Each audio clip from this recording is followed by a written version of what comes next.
Okay, I made a whole video and I didn't select the right audio, so that's awesome. So I'm just gonna do this again. Anyway, so there's a little update. I just wanted to say that I had a great experience with listening to your body's signals. This is what I'm going to talk about today in terms of emotional eating. Anyway, so I've made progress with food in terms of the relationship and how I see food. I'm no longer seeing food as the enemy. I'm just seeing food as food. Like, it gives you pleasure and it's fuel, and it's always going to be there, so there's no point seeing it as the bad guy. Like, food is awesome, and it's always going to be there, so there's no point in thinking of it as bad or good. It's what it is. But I have been struggling a tiny bit with emotional eating. I haven't gotten that far in the book yet. I actually just started reading about emotional eating, so hopefully that will help me deal with it a little bit more. But I'm good about eating. I'm good about listening to my body for the most part, about if I'm hungry and eating what I think my body wants to eat. And I don't eat just because something's healthy. If my body wants something I normally wouldn't eat, I just kind of go for it. I don't really label food as good or bad anymore. I try not to, at least. So it's been going very well so far with that. But sometimes my emotions, or I guess subconsciously, that side gets a little bit strong, since I haven't really learned how to deal with that just yet. And I still have the urge to eat emotionally sometimes. I just think about like reaching for food when I know I'm not hungry, which I know it sucks, and I'm hoping that will get a little bit easier to deal with once I read that far in the book and whatever. So I want to talk about what happened today.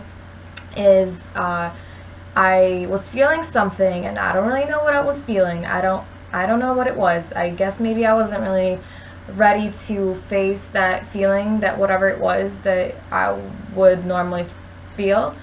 But maybe it was boredom. I don't know. I was just, So I wanted to eat a double chocolate mug cake, which is awesome, and I will probably post a recipe sometime this or next week. So I knew I wasn't hungry, so I was like, I don't know, because if you start eating when you're not hungry, your body will not tell you, hey, I'm no longer hungry, because like you started eating when you weren't hungry to begin with, so it's not going to tell you anything. So that's why it's usually hard to stop when you start eating when you weren't hungry. When you start eating emotionally, it's hard to realize, and it's hard to, I guess, gain control back of what you're doing. For me, at least, that's been the case. So anyway, so I was like, well, I just really want it. I just really want a freaking double chocolate mug cake. I just want it. I just want chocolate. I don't know why I wanted chocolate. So instead of feeling guilty about it, and I was like, oh, I don't know, and then thinking about it and obsessing about it, I just made it. Like, I was just like, yeah, all right, whatever. I'll just do it.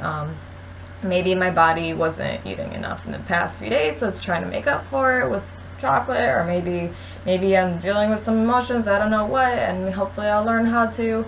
But the difference is that I haven't done previously, is that I made this mug cake and I ate it mindfully. I was enjoying it. I was looking at it, and I was just, I was looking and eating it and enjoying the melty chocolate goodness that was in there, and I was just eating it. It was awesome, and I was done.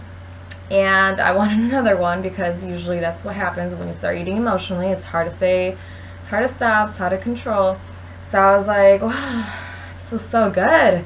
It's chocolate, it's melty goodness. I want another one. So at first I was like, I don't know, but then really quickly I said, you know what, whatever. I'm just gonna have another, whatever. Maybe that's what my body wants.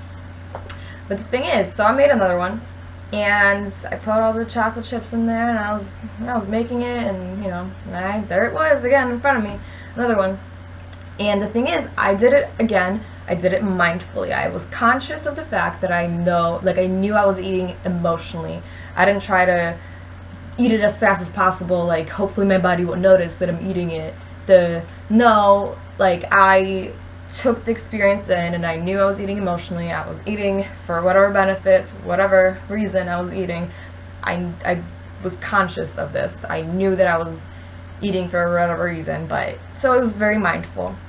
And the awesome thing that happened that has never happened to me before. So I'm eating it and I'm halfway through, and all of a sudden I get this feeling, this little like thought in my head, and I'm like, if I eat one more bite, I will be too full.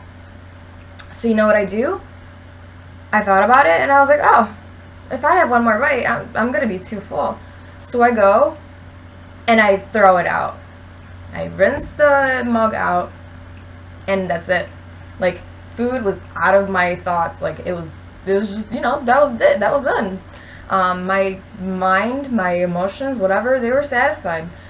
Because, and it's, honestly, that has never happened to me before. Like, you put melty chocolate in front of me, I will not say no to that. That is like my favorite thing in the world. Chocolate is amazing. Melty chocolate, oh my god. Seriously, like, I have never thrown out melty chocolate, but I did, and it wasn't hard, and I was, you know, I wasn't like, oh, I was like, yeah, you know, I don't want to be like too full, like, I don't want to be uncomfortable. I was just, alright, so I'm just gonna throw it up. So even though I did eat emotionally, I did it mindfully, and because of that, I was able to notice when to stop, and it's just, I find it's a huge progress to me because it's never happened to me. I've never been able to do that. Usually when I start eating emotionally and I'm trying to like do it a little bit out of guilt, and I feel a little bit bad about it, and I didn't feel bad about it this time. I was doing it. So I think that's the reason why I was able to stop, and the food thoughts were not there anymore. They just kind of like, they just left, and I was just watching There's Something About Mary, and, you know, playing on my iPad, and no more food thoughts. I was not obsessing over anything else. Like, I wasn't feeling bad about anything. I was just cool. So it might not mean very much to you, but if you've ever like binge eaten, or if you've ever dealt with emotional eating, you understand how difficult it can be to stop mid, like during a binge, or during just when you start eating emotionally. It's very difficult to realize when to stop until it's too late. So this is a huge progress for me, and I think it's awesome. So there's just another reason why intuitive eating is great. And if you have these same issues that I've had in the past, like emotional eating, binge eating, you know, whatever, eating disordered thoughts about food, if you still haven't picked up this book, you need to, because it's awesome. So it's just a little update. I hope you are all having a wonderful St. Patrick's Day, and I will see you on the other side. Thanks for listening to me ramble on about stuff.